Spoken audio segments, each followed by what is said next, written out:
Ndërtimet paleje vijojnë të mbeten një shqetësim për zonën turistike të Thethit. Në 24 orët e fundit, specialistët për hetimin e krimeve të postës së policisë në Theth proceduan në gjendje të lirë 3 shtetas, XP 66 vjeç, ML 58 vjeç dhe shtetësja LP 65 vjeçe, pasi janë kapur duke kryer punime ndërtimi paleje në këtë zonë turistike.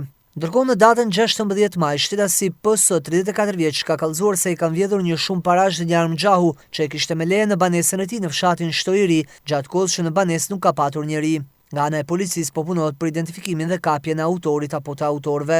Ndërkohë në orët e para të mëngjesit të së shtunës, rreth orës 5:50 në fshatin Bërdic, është raportuar për një rënje zjarri një varrez automjetesh në pronësi të një 32 vjeçari, ku si pasojë janë ndjekur 3 automjete dhe një zyrë pune.